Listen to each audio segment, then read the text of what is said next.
shore up their campaign to keep the union together. Together, they turned the SNP into an election-winning juggernaut. Now, just weeks after Nicola Sturgeon's shock resignation as First Minister, her husband, the party's chief executive, Peter Murrell, has quit with immediate effect. There will also be time in the days to come for me to say thank you. When she resigned, the First Minister made clear his importance to her political success. Firstly, my husband and family. Few people understand the price families of politicians pay for the jobs we choose to do.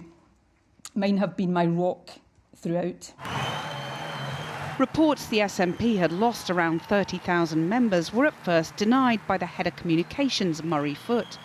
After they were confirmed, he quit yesterday night, suggesting he'd been given inaccurate information by SNP headquarters.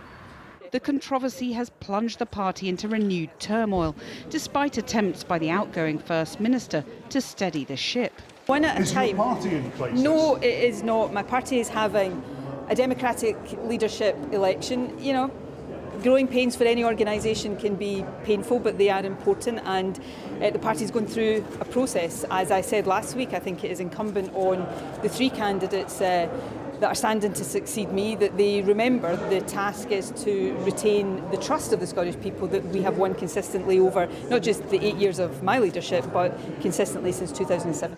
Mr Murrell said he didn't want to become a distraction from the leadership race.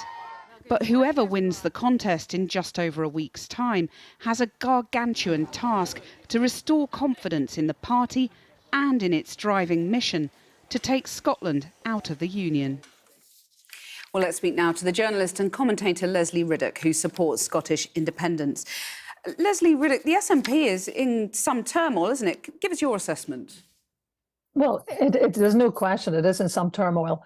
But in a weird kind of way, that gargantuan task you were just talking about could have actually got a little bit easier, because a lot of the difficulties that have surrounded Peter Murrell are now removed with him. I mean, that's not to say there might not be further actions. There is a police investigation pending on some monies given to the SNP for a referendum fund. But somebody now has the chance to have a really clean start, because we've got Nicola Sturgeon's gone, John Swinney, her deputy's gone, her chief advisor, Liz Lloyd, has gone, and now Peter Murrell has gone. So actually the old guard has gone, and whoever comes in now gets a clean start. A clean start, but it is a start right from the bottom, isn't it? Well, yes, except that, you know, that there's obviously people have been, it's not a one-person job to do any of the functions that have just been described. It's also the actual contest that's on at the moment is being run by the National Secretary, not by Peter Murrell. So, you know, there's a spread of responsibilities across any organisation. They'll manage. Do you think what's happened just in the last 24 hours helps the continuity candidate, or which of those three candidates is now best placed, in your view, to turn this around and, you know, re-extinguish those that dream of independence that is the SNP's DNA? Yeah, well, it's hard to say, because the vast majority of people will have voted already. And that's probably what did prompt Ash Regan, the outsider candidate, to even suggest that she considers legal action to see if the whole contest should be rerun. It should be said that Kate Forbes, who is probably the more likely challenger to Humza Yousaf, who is the continuity candidate, Kate Forbes has said she's not for that. She's not for trying to have any kind of rerun. So it looks likely it will run its course as things stand. It could well be that, seeming to be proved right about doubts about the continuity and the success of the SNP as run by Nicola Sturgeon, that could favour those two female candidates.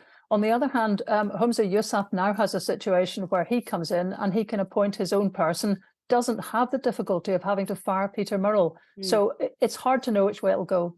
And you've said a lot of people have voted, but do you think this row over membership might actually have a material impact on the vote itself? Well, again, that's hard to know.